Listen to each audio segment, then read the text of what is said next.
Welcome to the Inside Out Money Podcast.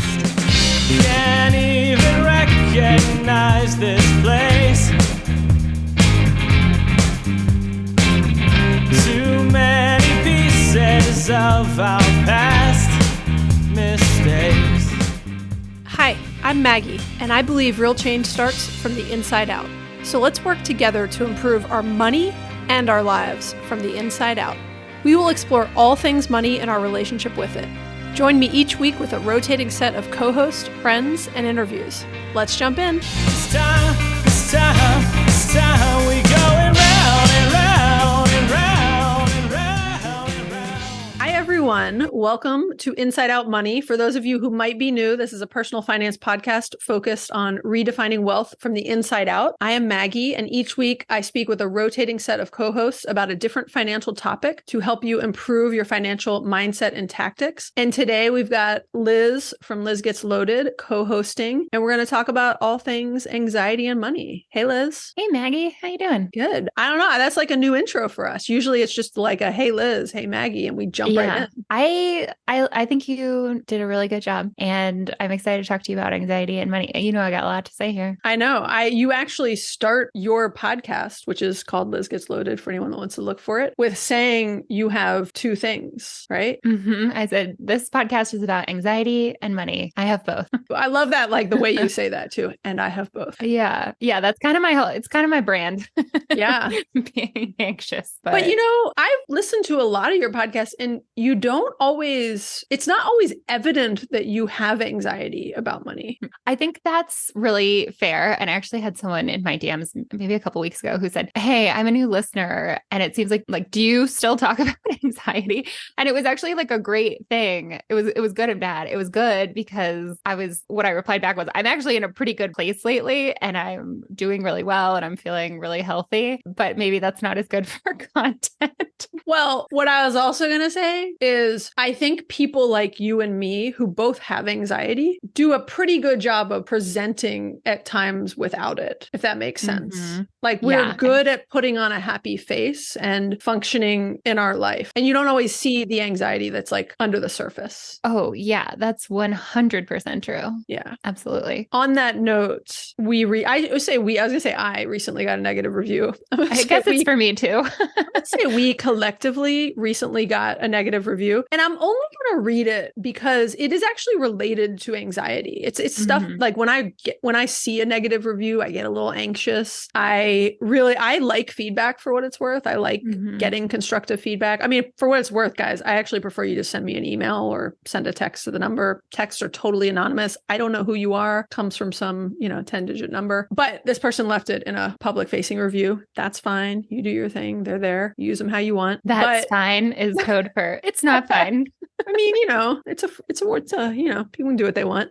But so I'll read it real quick. It says, first off, it's hard not to compare this to Friends on Fire, as this is a recent transition. But I would say the content misses the mark on inspiring people to be better with their money. It seems all of the hosts have a lot of money and are fine spending it, leaving much of the info unrelatable. Andrew is the only host that has given some concrete advice on how to help those who actually have to budget. I do love Maggie's energy, but she says the same anecdotes over and over, so the content gets repetitive. I will continue to listen for a bit to see if the content gets more streamlined, but I currently feel this podcast is missing a deeper mission. I'm super curious if they're still continuing to listen, by the way. Yeah. But when I get a review like this, like first off, the condiment of, are fine spending their money. I've worked really hard and sacrificed. Like I've spent years of delaying gratification, and, I'm not going to get into all of that for people who know different backstories, but I've been very super disciplined, and I'm now in a phase where, like Die with Zero influenced me a lot. And I am starting to try to feel more comfortable spending the money that I have worked hard to earn and save. And I know that's different. Everyone's in a different phase of their financial journey. But I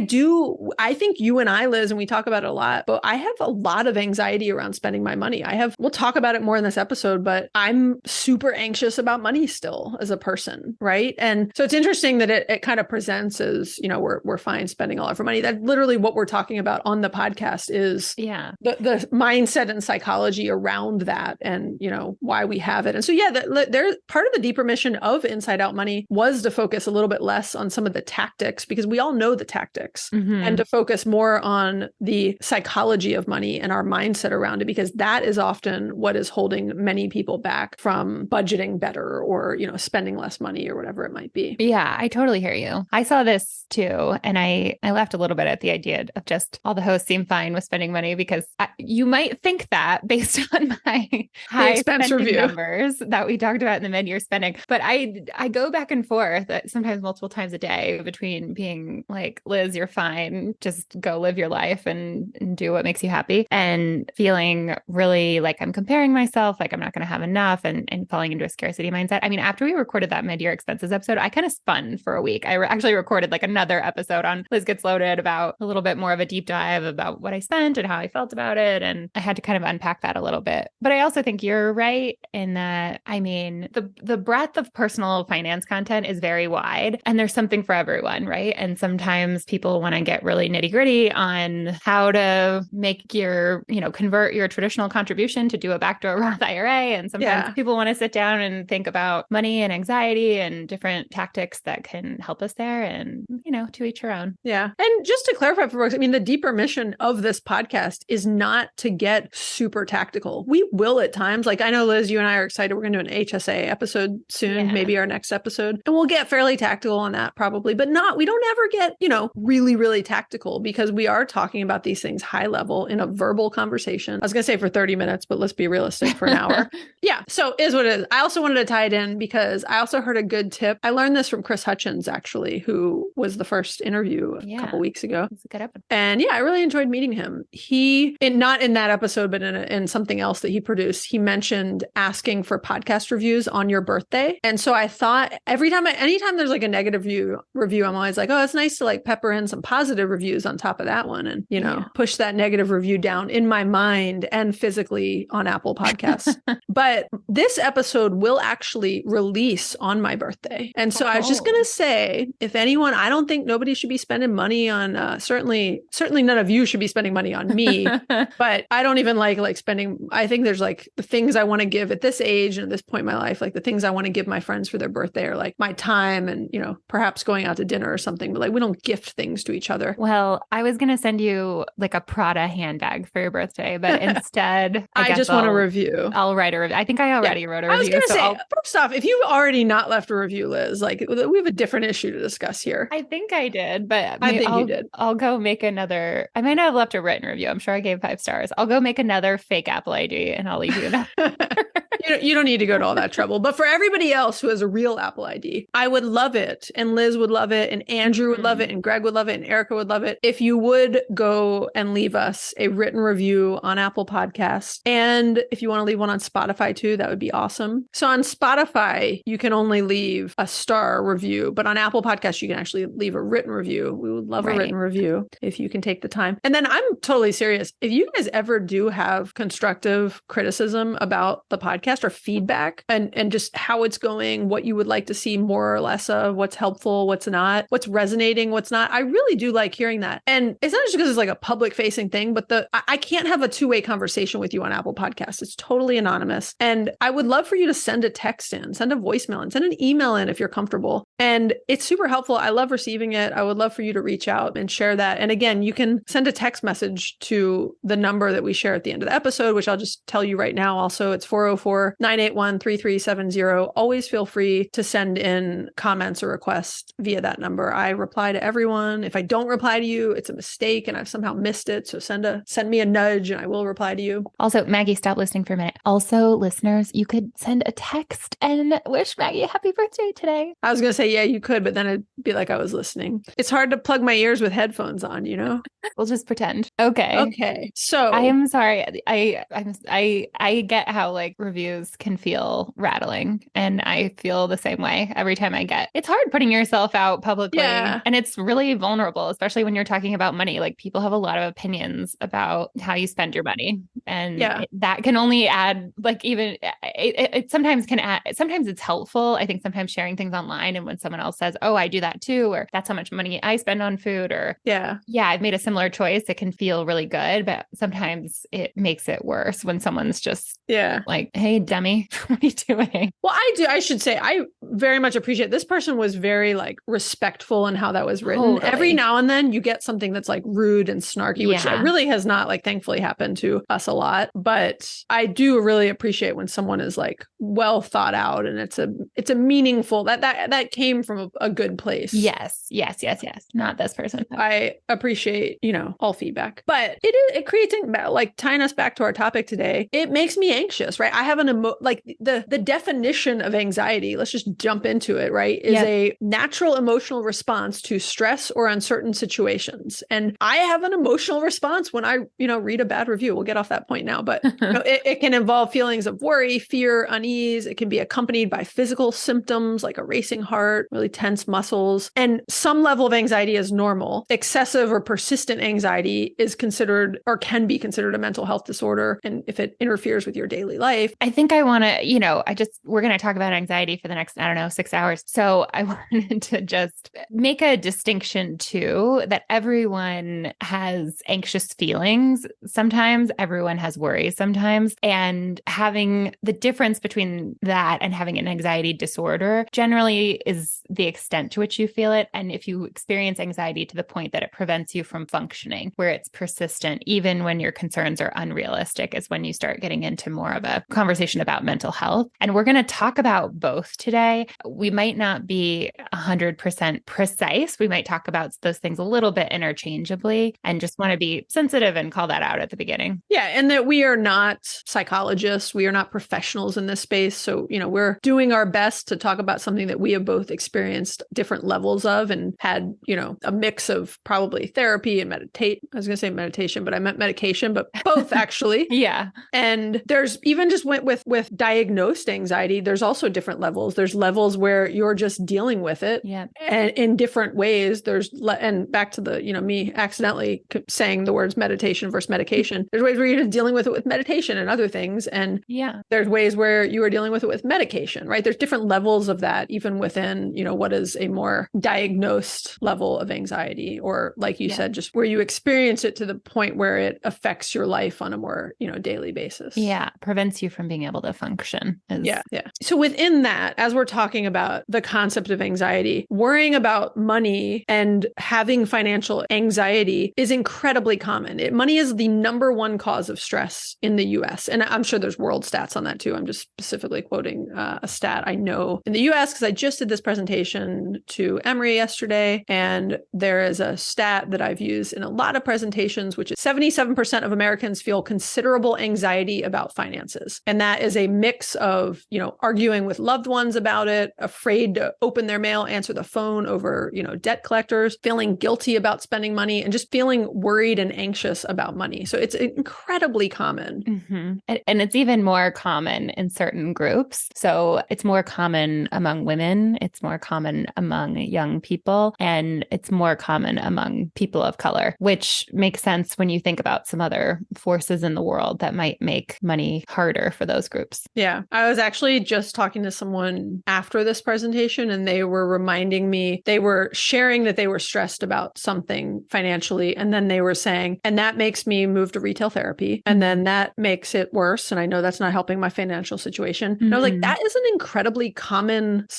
and vicious cycle, which is what we want to talk about today and try to help get people out of. Because yes, often your response to, ironically, financial stress is then spending more money to make yourself feel better, you think, in the short term, which then in some period of time has you stressed about money again. Right. Yeah, I do think people can have two different responses. Well, there's a lot of different responses, but two main ones can be to retail therapy, going and spending money on something to make yourself feel better, or being more of a hoarder. I have been more of a hoarder, and I always feel lucky because I feel like that's the easier hole to climb out of. Yeah, I agree. I've been more of a scarcity mindset hoarder, which we'll talk about in a minute, like bag lady syndrome and all that. Yeah. And you're right, that is easier to climb out of than the opposite, I think. Yeah, I think so. I could be wrong, but for me, it feels easier. Okay. I think generally too, when we're talking about financial stress and financial anxiety, you can put those fears into two buckets. So one, fear that comes from a true lack of resources or significant debt or unexpected bills or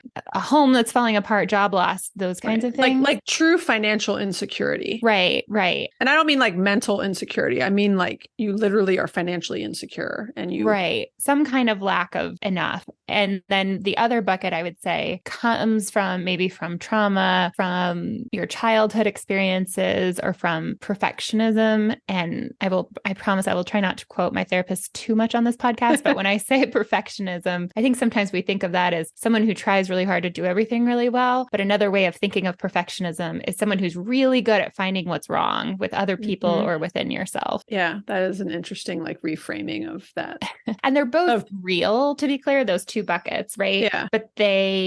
But I would say the solutions are different. Yeah, that's a great way of saying it. And the roots of them are different. Like how you might have gotten there are very different. Mm-hmm. And the impacts they're just how you got there is different, and how you get out of there and start to make progress, I do think is very different. There's probably some overlap of how you make progress coming from both of those places, but there's also a lot of things that would be more helpful coming from one or the other, which we're not going to necessarily get into being that prescriptive with you all, but we will get into some of our own stories and relationship with money and anxiety, and then what has helped us and what we think might help many people who do have anxiety, and particularly around money, because this is a financial podcast. It is. And I'll also just say, I mean, I think for both of us, we've probably never spent too much time in the first bucket. Like I have never actually been in a situation where I couldn't put food on the table, or I didn't think I was going to be able to afford my rent or my mortgage. Again, that doesn't mean that stress is any less real, but I can only speak to my own experiences. Yeah, that is fair. I think we both, have acknowledged many times and come from a definite place of privilege. And so, yes, we have not experienced at any point in our lives, even though there were times when I was younger where I thought everyone around me had a lot more than me, I never, as I got older and realized what I actually had, I had an immense amount of privilege, and did not always realize that though as a teenager. Yeah. Which is interesting. And it's not like we don't have real bills to pay, right? Like I really have gotten stuck with, a $4,000 car repair bill when I was making $50,000. That was still a real thing to worry about, and it still really sucked, but it wasn't putting me at risk of being homeless or anything. Yes, you were still making $50,000.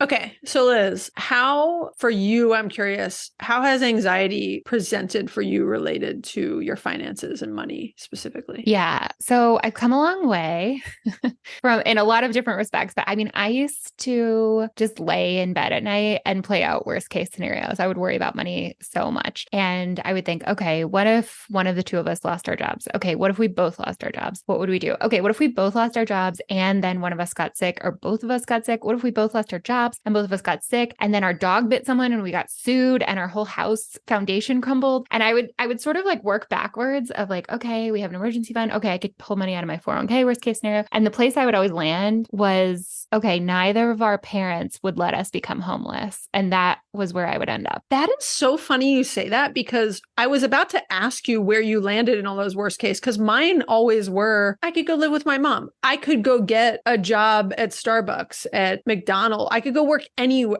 Like I'm a driven, hardworking person, and I'm not above anything. And I could go get some job that would be different, and I could go live with my mom. That it always ended with, I could go live with my mom. Mine always also ended up with, we could go live with one of our parents. But the thing I would worry about would be if we both lost our jobs, or one of us, because one of us became very, very sick. Like if I was so then you paralyzed, then I probably wouldn't be able to work at any job. Did any of that anxiety end with you buying multiple types of insurance to cover all those scenarios? In addition to living with your parents? I haven't bought my double job loss, debilitating illness insurance yet. Because they have insurance to cover many of those things, right? They have an umbrella policy to cover a dog, someone suing you because your dog bit them. Yeah, I do.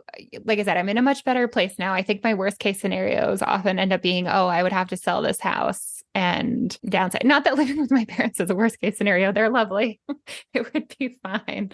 But I think I have purchased umbrella insurance. So if someone sues me, there's that in place. I have long-term disability insurance, which I think every single person should have. I think that's a really overlooked one. And I also have I have higher income. I have more resources. I have more savings. I have a higher net worth. I'm just overall in a much better place than I was. So, hey, for those who don't know, real quick, long-term disability insurance covers, if at a very high level, it replaces your salary if you were to become sick and injured, like you just said, paralyzed and could no longer do the job that you previously did. And so it's kind of like a salary replacement if you become sick or injured. Yep. It's generally really inexpensive. And I mean, I don't, not that I have any credentials to recommend this, but if you're interested in my opinion, I always recommend that people buy this. It's like one of those boxes when you go to enroll in your employer's health plans. Yeah. That, you might get to that box and think, I don't know if I should check this box or not. Liz, I think I mentioned you once, I got denied for it when I tried to add it on after I had been at my company for like 5 or 10 years because of a pre-existing condition. And what I found out was, had I just signed up when I started at the company, it would have been fine, but you can't add it later. And I don't know if that's common at companies. I think that it is, because I think the logic here is what they don't want you to do is not sign up for it, but then realize that you have something going on and then sign up for it. So you kind of get this one window when you first join your employer. And there are private plans that you can go out and get to, but I think for most of us, the path of least resistance is signing up through your employer's plan. I think the private plans cost more, and just like real insurance, right? Like your employer's subsidizing a lot. If you go and get, you think it's similar? Probably that it's pooled risk, right? Yeah. Again, if you go sign up for it individually, it might be more likely that you think that you might have some need for this. Whereas if you're signing up through your employer, right? Like that risk is sort of spread across the population. I mean, I don't know for sure. But so I think that's small tip on that point is when you start working for a company, highly consider signing up for it then, because you may not be able to sign up for it later. 100%. Okay. Okay. So what else? Like where else do you see anxiety coming to life for you? Yeah. I mean, I've always been just aware of money. And like I said, I had these sometimes sort of intrusive thoughts and worries. And for me, what that led me to do is to hyperfixate. So I have been tracking every penny that goes in and out of this house for years and years. I used Mint. Now I use You Need a Budget. I got my own color-coded spreadsheet. I look at it a lot. Even early in my 20s, when I would first get to work in the morning, this was before I had Mint, I would just log into every single one of my accounts. I would log into my bank account. I would log into my credit cards, and I would just look at what was there. And I did that every single day, and it felt normal. And now I wonder what was going on there. So for me, it was hyperfixation. But for other people, I think it can also manifest as avoidance, right? That I'm not even going to open that bill. I don't even want to look at my balance. And so I think that can go a couple different ways there. The other main area I would say for me that I have experienced financial anxiety, I've never personally been laid off myself, but I have been at companies many, many times that went through layoffs, and it has hit very close to home in my family. And it still puts me on edge. And if my manager schedules an impromptu meeting without an agenda, if there's something going on in my partner's work, I'm just like, what's happening? What are they doing? And so you immediately go to that place of like worst case scenario. And it's really interesting. It's very physical. I think a lot of people can probably relate to this. I mean, my heart beats hard. It makes my stomach hurt. Even though, candidly, I'm at a place today where that wouldn't. You'll be fine. It would be fine. Like it would be emotionally really terrible. Financially, again, we would still be able to put food on the table. We'd be able to pay our mortgage. It would be fine, but it's no good. But I think that's how anxiety is. It's not logical. Yeah. Yeah. Right. Then it wouldn't be anxiety. I think. I don't know if I'm verbalizing that right, but I mean, we all have like worries and anxieties about things that are real, but I do think your mind can definitely run away from you. But I also think job loss is an interesting one, and maybe we don't talk about this enough. I think of it as in two very distinct buckets. It's an emotional thing and it's a financial thing. And losing your job, I can't remember where I read this, is a traumatic event. It has a similar effect on your body and your mental health as a death in your family, as being in a car accident. It's a really big thing. It's not just financial. So I've also heard it has an equal impact, equal, if not close to equal impact on the people who weren't laid off, but that were like sitting in the same role right next to, when it was like, there's 5 people on the team and half of them were cut. Well, I think let's pick 6 people on a team and half of them were cut. I think survivor's guilt is very, very real. And yeah, it's I think similar to when you almost get in a car accident, right? You have that close call. I mean, you really physically feel it. And it's not the same as actually being in the car accident, but it can really affect you. Yeah. So I think we have some overlap here, but I know you've talked about bag lady syndrome. It always makes me giggle a little bit, even though I know it's serious, but it's a real thing. Yeah. Like, I for years, I've talked about this before, probably on Friends on Fire a number of times, but I for years couldn't put a word to this. And then I read a book called The Bag Lady Papers. Is that what it's called? Hold on. Sounds right. Yeah. Then I read a book called The Bag Lady Papers, The Priceless Experience of Losing It All. And it was written by somebody who kind of had it all, lost her, was very responsible with her money, did all the right things, had a good job, and lost all her money in the Bernie Madoff scheme. And it was like her worst nightmare. And in that book, she talked about the bag lady syndrome. And I was like, oh, there's a name for it. I didn't know, because I always had this kind of irrational fear of no matter how hard I worked, how much I saved, that someday something terrible would happen and I'd lose it all, or like I'd get really sick and I'd have to spend like millions of dollars to try to save my life or a child's life or a spouse's life. And my reaction, like similar to some of the points you're making, Liz, of like the reaction to that can go 2 ways. One, you can kind of just, get stressed and spend a lot of money. My reaction was hoarding money and I spent a lot less as a result, because I was always worried that I would need this money for something in the future. But then part of me was like, but if I'm really playing this worst case scenario out and I'm going to lose it all in the Bernie Madoff scheme, I should just spend it and enjoy it now. Right. Yeah. And so I'd kind of, I'd go in different directions. I'd go down different rabbit holes of thoughts on that point. But I legitimately had this, and still do a little bit, just this fear around, I'm doing all the right things, but something out of my control can hurt me, which is true. Yeah. Right. Yeah. It's rare, but it could happen. And back to your point of, you like start to let yourself go down those paths and think like, well, what's the worst thing that can happen? And then what if I lose my house? And what if I have friends and family that would take me in temporarily while I get back on my feet? I would, there's all these things to kind of talk yourself out of getting down these negative spirals of thoughts. But I also, back when, I talked about a lot, I was scared of investing. I didn't know where to begin. I was overly needed like the right answer and didn't know what it was and wanted to find the right professional to help me. So I just didn't do it. So I delayed progress for a very long time as I was looking for what I thought was supposed to be a financial planner to tell me where to put my money. Right. And at about the age of 35, I learned about index funds, which I'm like, I still tell Andrew when we talk about this, and he starts talking about like when we worked together at Home Depot in our early 20s. I'm like, dude, how come we never, of all the things we talked about, Rude. Yeah. I could go back in time, But that's that perfectionism coming in, right? You were procrastinating and not taking action because you didn't know the right thing to do. Yeah, exactly. And then also I ruminate on the thought of, oh, why didn't I, instead of just appreciating where I am now and how far I've come since the age of 35. I retired 6 years later once I finally learned about index funds because of all that bag lady syndrome hoarding. And so it presents in a lot of different ways. And it has for me. And as much as I don't want to tie it all back to that review, as much as it seems like I am just like, okay, spending my money, I'm not. I have a lot of scarcity mindset around money still. I had a lot of fear around leaving my job. I was like, it is irresponsible to leave a good paying job. It goes against everything I've ever learned in this world. And so I just say like, I have anxiety around all the stages of money, like how I earn it, how to save it, how I grow it, how I'm spending it. What I did in the past. Yeah. Yes. ruminating on what I did in the past and what I didn't do in the past and how things would have been different if I had done something. And I think that's really relatable both to me and a lot of people. One of the podcast episodes I did that I got the most comments from, and I'll share the link, was going back and like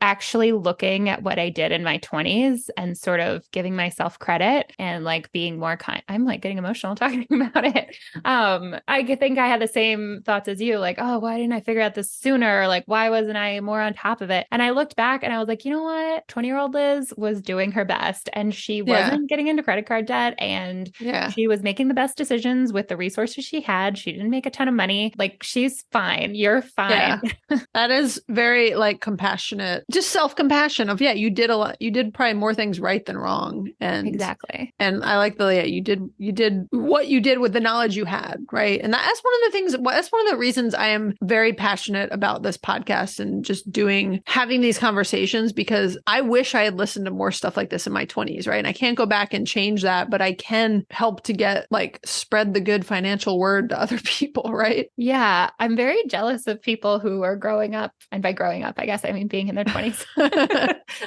in this day and age versus when you and I were in our 20s. And, your resources for financial education were like maybe a book and that seminar you had once a year at work. Yeah. Where they would just tell you to put more money into your 401k. Yeah. And they were financially incentivized to tell you not the right things anyways. And pay, sign up for our managed investment. Yeah. We'll manage it for you for just a small, Exactly. But one thing I could really relate to, Liz, that you said is one of the things I would do when I was having a very stressful day at work is I would open Personal Capital or Wealthfront and look at my net worth, and it would make me feel better because I would just be like, okay, I'm really stressed. Something is peaking, like a physical, mental anxiety response in me at work. And I'm just reminding myself, I could walk away from this if I had to for my own sanity and I'll be okay. That was something I frequently would do. I may or may not have had a moment like that at some point in the last couple of weeks. just in that work's been stressful. Yeah. I mean, I think we all have, even as someone who's in a job that I really enjoy, I get to work with amazing humans. I still have moments sometimes, really rough days where I look at my net worth and I do some math and I'm like, how soon could I potentially retire? Yeah. And even if not fully retire, you certainly could take some time off. Yeah. Which actually, and I know we're going to talk a little bit more here in a moment about things that have helped us manage our anxiety. And for me, and this, I know not everyone can do this, but growing my income and growing my reserves and having more money invested has definitely given me a lot more security in everything I do, in work, in, oh no, what is that thump in the basement? That sounded expensive. Yeah. Right. Is that another bat? Yeah. What's going on with the dog? Is this going to be a $10,000 cancer bill or a, $500 antibiotics bill for the dog or for me, I guess. True. Yeah. Well, let's let that moment be now. I think we can shift to what has helped, some of the things. I think we're going to talk through some of the things that have helped us and that we believe can help other people that are dealing with some level of anxiety around money. I think one of the first ones, which is what we were just talking about with something like this podcast, is learning more, right? Learning and educating ourselves through books, podcasts, there's just so much. The cool thing about these days that I will say I don't feel was around when I was in my early 20s is the amount of financial content that's out there. Mm-hmm. And look, you got to be careful because there's also some very predatory financial content out there. But being able to the simple thing of buying basic index funds for me, right? And understanding the historical performance, it speaks for itself. Let data ease that anxiety. And the stock market's not guaranteed by any means, but there's, a very long history of, even when there's big downs and, massive unprecedented global pandemics and housing crises and other things, of how things rebound and what things do longer term, and understanding that. And the more we can educate ourselves and learn, I think is one of the biggest things that can start to improve our anxiety and our relationship with anxiety and particularly money. I think sometimes looking at stock market returns can be helpful. I've gone back and looked at, I think it took 5 years for the market to recover, at least the S&P 500 after the dot-com bubble burst. It took, I think, a year or two for stock prices to recover after the early 2020 stock drop. But actually, I would say historical returns do not help me sleep at night, because I also look at I think it's in Japan, like their broader index has been on a downturn for something like 11 years. And I just, also our stock market is relatively new in the grand scheme of human history. So even though we can look at 100 years of data, like it's not 1,000 years of data, right? But what does help me sleep at night is the idea that the stock market is not random and that there are a lot of humans rowing in the same direction who all want it to go up, right? Like the president of the United States is very invested in the health of our stock market. So is Congress. So are lots of CEOs. So are lots of other powerful business people. Back to the example of going down to the like worst case scenario to start to alleviate your anxiety. Mhm. I often think that related to, what if now that I've finally gotten comfortable and less anxious about the stock market, what if I'm wrong? Right. But I also think like if that thing as if the stock market as a thing were to fail and really just like not do well, right? Just go bottoms up or whatever, we have way bigger problems in the world at that point than like my net worth. And so I often do like when I start to kind of, again, go into the worst case scenario, I feel a little better. And it's a similar point that you're making of there's too many people that can't let that fail that I do have some level of faith in. Yeah, because the stock market is just a bunch of companies trying to make money, right? So that's always going to be the case. There's always going to be companies trying to grow, trying to raise capital through the public markets. Again, if that changes, then a lot is changing. If that changes, like society is broken down, right? There's something else. And again, we just went through a global pandemic where everybody couldn't leave their homes for like months and we still were fine. And that was like weird and unprecedented. And all of a sudden, so yes. There's a saying, I'm forgetting exactly. It's like, well, if the stock market goes to zero, the only thing you'll actually want is like canned food and ammunition or something.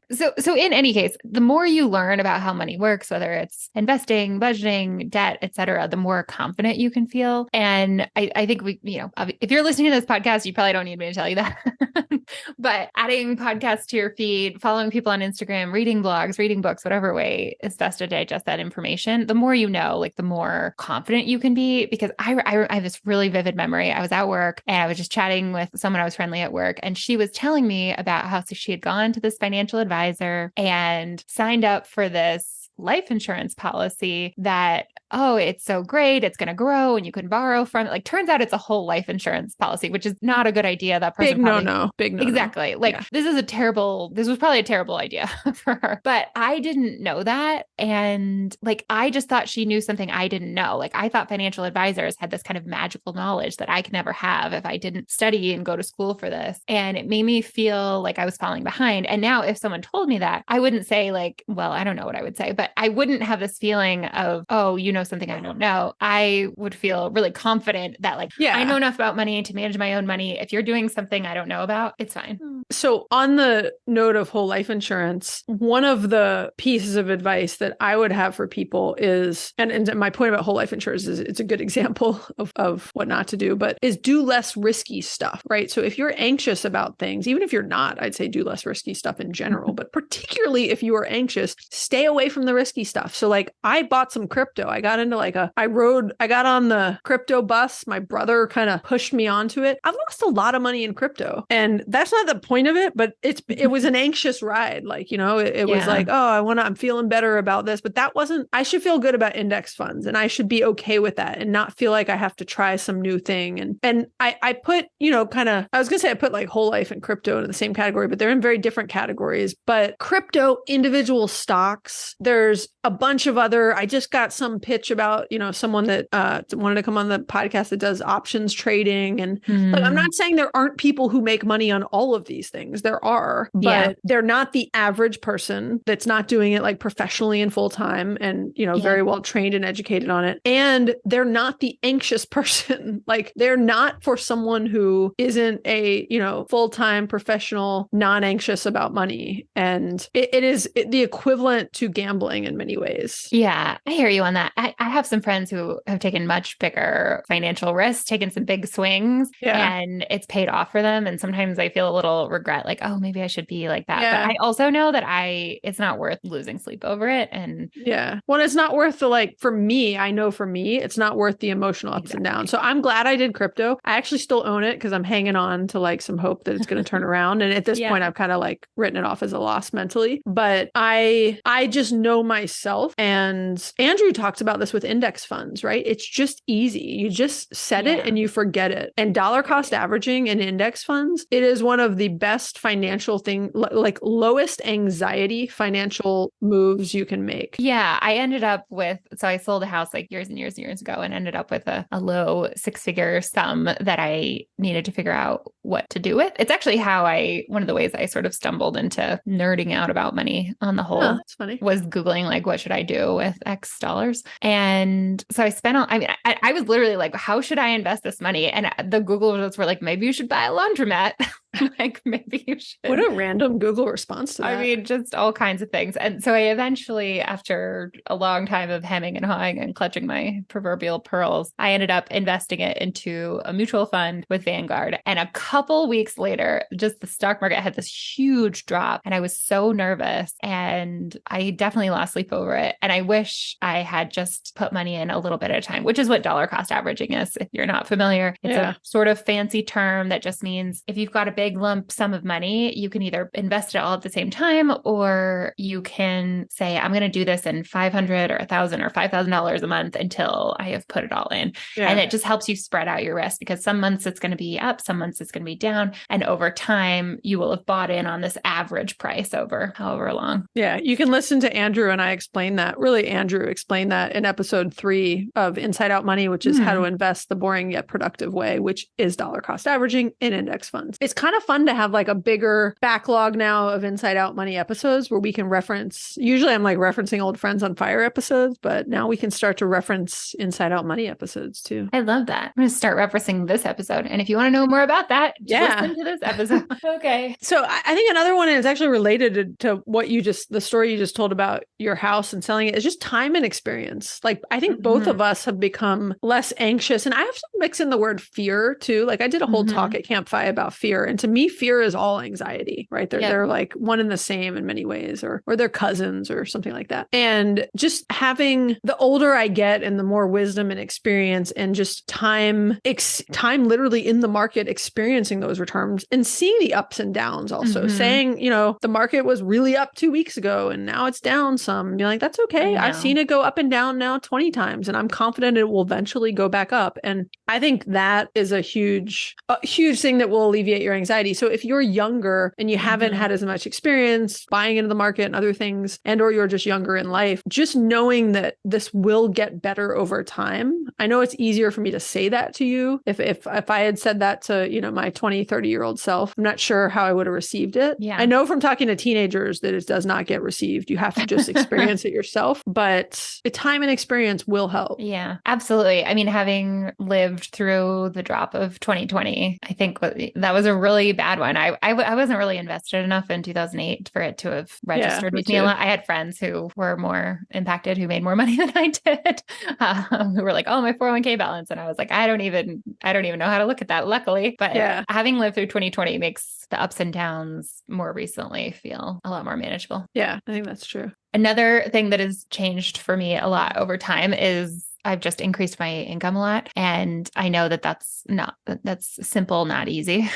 Yeah. But it really helps me feel more secure in a couple ways. One, if I have a high paying job now, I can probably get another high paying job at another company. And having the additional income means I don't have to worry as much about the day-to-day or month-to-month expenses. And it's also let me save a lot more money. And it's also let me put more money aside for retirement so I can feel more comfortable that way. I also think it's interesting to just look statistically at when your income is the most likely to peak. And it's been a minute since I looked at this, but off the top of my head, it's like 40s and 50s is generally when your income is going to be the highest. And so heading into those years, it feels like, okay, what happens statistically for a big group of people doesn't necessarily mean it's going to happen for you as an individual, but I can know that generally that is the most likely scenario for me. I agree. And I always, when people say, money can't buy happiness, happiness. I tend to agree in theory of the point that that is making, but money over time and increasing the amount of money you have, it can reduce your anxiety, Absolutely. which can make you happier. And 100%. and then also, I mean, this podcast is a huge example of this, but a big thing that has helped with my anxiety around money, and I think is very helpful to many people, is talking about it with other people and having a sense of community. Mm-hmm. And I got a lot through,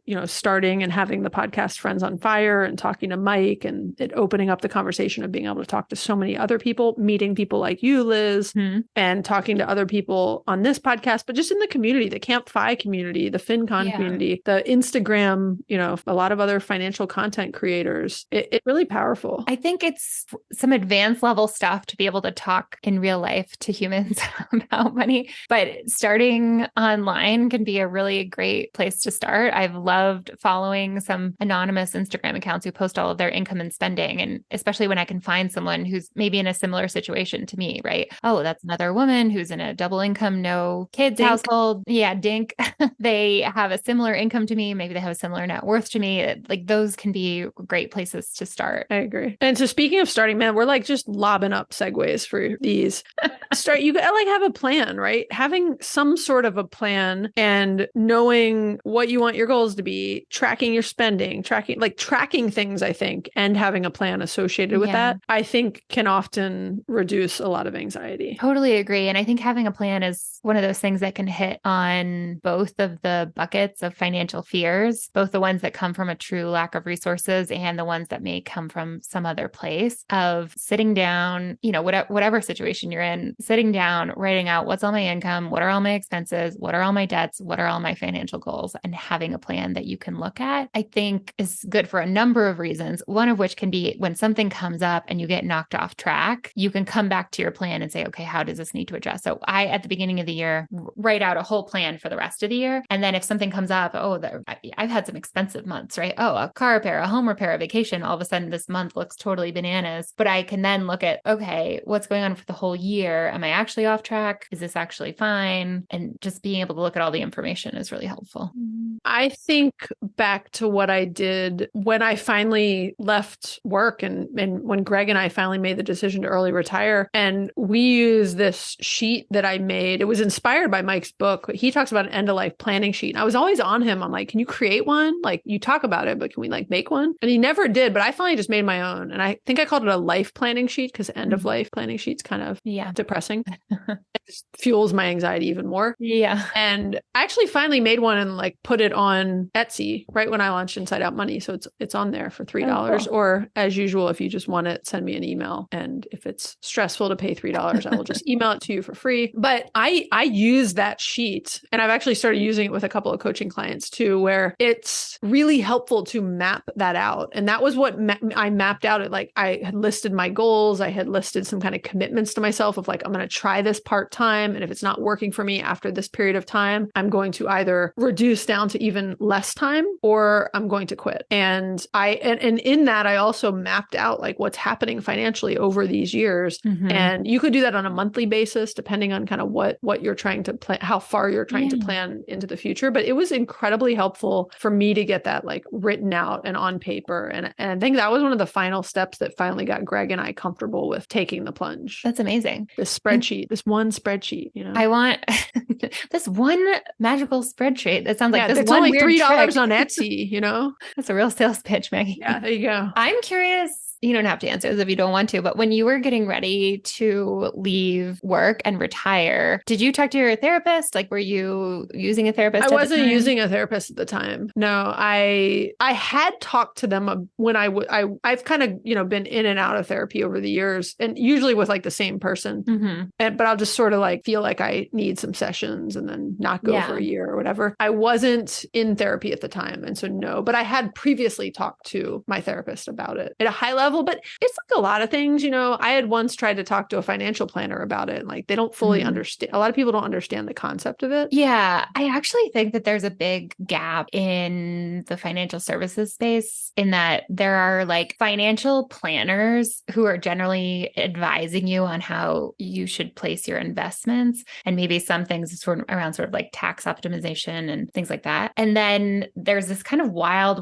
west field of financial coaches and mentors, but there's not really I'm financial curious to see how therapist. there are financial therapists. Yeah, I thought you were going to say that's where there was a gap. Is like there are financial therapists, but not a lot. There's not a lot, but I think that it's interesting. We don't have time to like totally go down the rabbit hole on financial coaching, but I think there's a lot of charlatans out there, and it's kind of something you could just start doing, right? You could just hang out a shingle and say like, hey, I'm pretty good with money. Would you like to pay me to help you get better with money? I mean, I did. Exactly. With very few people, but yes, anyone could. There's no credentials. Exactly. There's no credentialing. There's no regulation of it. You kind of, you could end up with someone who's great. You could end up with someone who's totally bananas. But I think it's like a real need in the same way that you might hire a personal trainer, or you can hire someone to like help you organize your closet, or you can hire coaches for all kinds of things. And this feels like a new field that's I'm really just curious to see how it grows and evolves. Yeah, I think that's an interesting point. And I think back to all the things I was looking for advice on in my late 20s, early 30s. I needed a financial coach of some sort, right? I needed some like one-on-one that was like-minded and kind of understood where I wanted to go and what I was focused on. And I'm doing like a little bit of financial coaching, not a lot because I don't want the time commitment. And I'm finding it,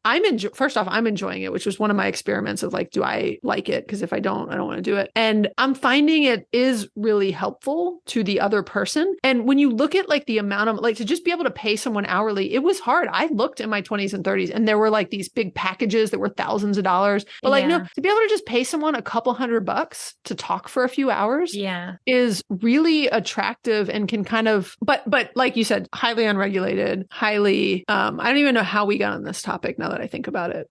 Well, I think we were talking about anxiety, having a plan, potentially talking to a therapist. I've definitely talked to my therapists over the years.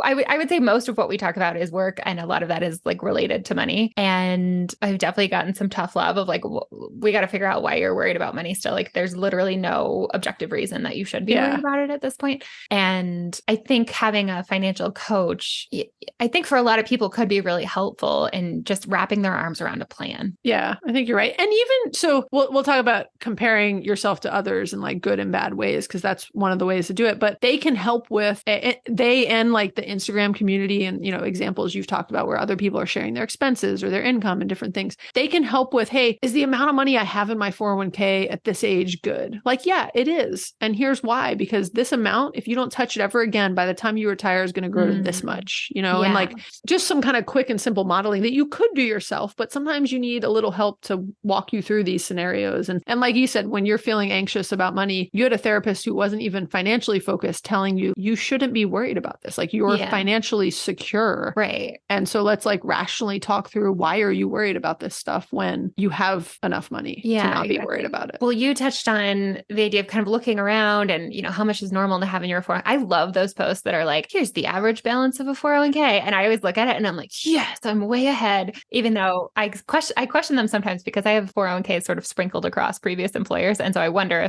if they take that into account when they do their modeling. Like my 401k at my new job, the balance is only, I don't know, $50,000 or something at this point. And so if they're counting that in, they're like, oh, okay, here's Liz, here's how old she is, and here's her account balance, when not taking into account like my previous 401k. You mean when they're looking at third-party data? Sorry, I was like, well, wouldn't you just tell them you have a total? Oh, yeah, no. I thought it was like self-reported. Yes. No, like when you see those, like Vanguard puts out a report every year, a lot of companies do, that say, oh, here's the average 401k balance by age. And I'm like, okay, well, I have two and one's really big and one's really small. So I wonder about that. But I think my point is that sometimes playing that comparison game can be helpful if you're doing it in the right direction. So I very candidly, like in my career, I've had some success. I am currently at an executive level. I would say I'm like a very at the bottom of the totem pole in terms of executives, like at my company and sort of in the sphere.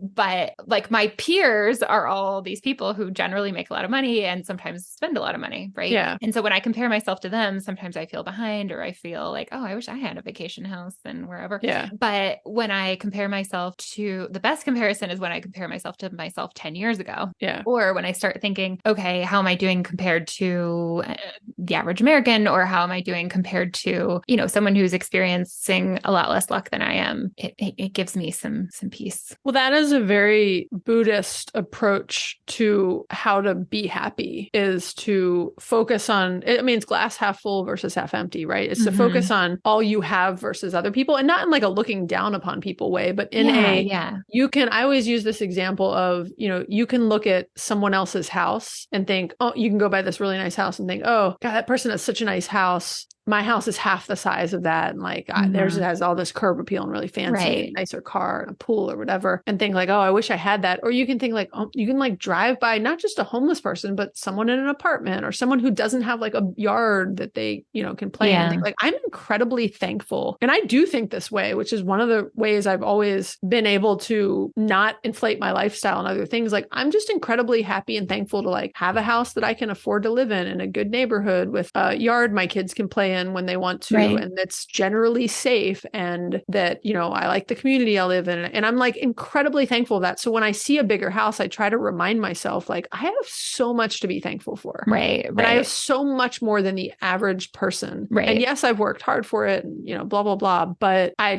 really try to reframe things, and reframing things in general to compare, like make a good comparison, not a negative comparison, is a huge strategy here. And to your, I'm glad you double clicked on, you know, not looking down on anyone or trying to be like, oh, at least I'm not that guy. And that's why I think the sort of the easiest thing is to compare to yourself, right? Like, I mean, if 24-year-old Liz knew that I have laundry inside my house.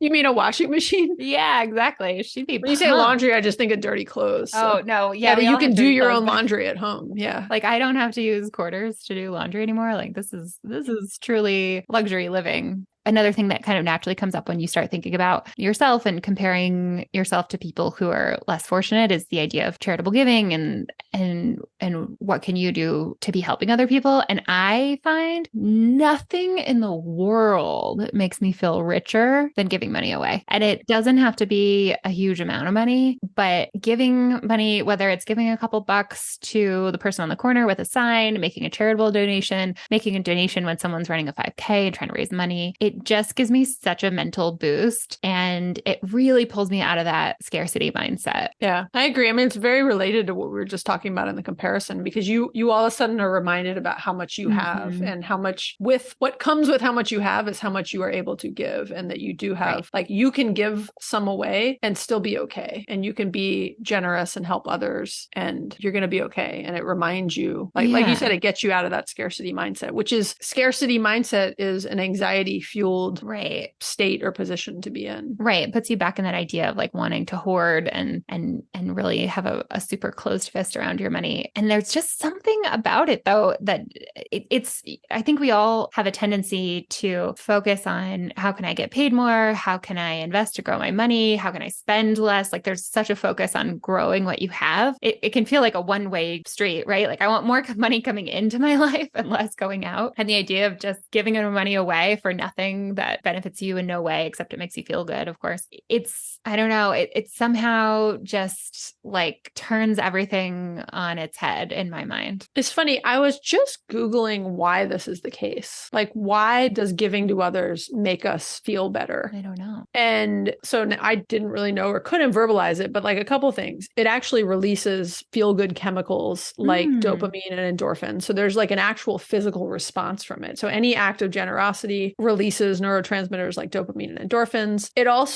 It shifts the focus away from our own problems and concerns, which is interesting because I didn't really think about that. And that's kind of the like reframing and the recognizing, like, you know, just glass half empty versus full. And then there's a ton of other things just about how it kind of boosts your mood and makes you feel, gives you a sense of accomplishment. It's like a tangible thing you can do, and it does boost your self-esteem. It's just interesting, but because my first thought was like, well, why? Like I agree with that feeling, but why is that? Like, where does that come from? And it really doesn't have to be like a huge amount of money. Yeah, it could be something. And even when you feel like you're not in a position to give back, it might be that you're giving back a little bit of your time, right? And you're helping someone else and doing something nice for someone else, whether it is giving them money, buying someone's cup of coffee, whatever it might be, or just doing something time-wise to help another person. It feels really good. It's what I've been doing. It's what I've been doing some of in early retirement, is like giving my time to my kids' school and to our volleyball team and to some of the coaches and other things. And it makes me feel good, right? And it's doing good. And it's like there's a selfish component to it, which selfish isn't quite the right word, but it does make me feel good. Yeah, So I know what you mean. one of the reasons I'm doing it. Well, I think it also makes you feel valuable and helpful. Yeah, useful. And Exactly. I always say useful is my favorite way to feel. Yeah, that's a good word. Okay. One of the last things we'll cover, and then we'll wrap this up, is mindfulness and meditation. So we talked about therapy. Therapy can be inexpensive if you can get it covered by insurance. It can also be really expensive. There are other things that are 100% backed by research and science and are proven to reduce your anxiety and help you stay more present and will help financially also. And so one of the best mindfulness techniques is meditation. I did a whole episode on it on Friends on Fire many, many years ago. I feel like I want to re-hit it in some way with Inside Out Money, but we're not going to get into meditation in detail, but it is free. It is 100% proven to improve so many aspects of your life. I just think it's really important, and it has helped me a lot. And when I was kind of at the very beginning talking about meditation versus medication, like I've relied more on the meditation piece of this personally, and therapy and other things. But I just have found meditation to be like, when I am on and off the meditation wagon, there's a noticeable difference. And I'm off it right now, FYI, Liz. I'm off the meditation wagon and I need to be back on it. And I'm very committed to getting back on it. Yeah, I have also fallen off my meditation wagon, and this feels a little vulnerable to share. Share. Sometimes part of my anxiety disorder is I sometimes have like really intrusive thoughts, like really just scary thoughts that like I can't get out of my head. And so when I sit down to meditate, like, if that's all that comes flooding in, like I kind of have to give myself a break for a few weeks, and I know that I'll be able to get back to it. And so it's interesting you brought that up. I think you and I should. So I was in a place like that, and I was like, I cannot sit down and meditate like that. I know that's not going to be helpful for me right now. Yeah. But I also know that I have sort of come around on that cycle, but I haven't quite hit the habit again. Like every day I'm like, oh yeah, I should get back into that. Oh, maybe we can help hold each other accountable. We should be meditation buddies. Yeah. And I have so many questions based on what you just said, but I know it's a very personal discussion. So we're going to have that offline when we're not recording. Yeah. But thank you for sharing that. Because it is a meditation in general.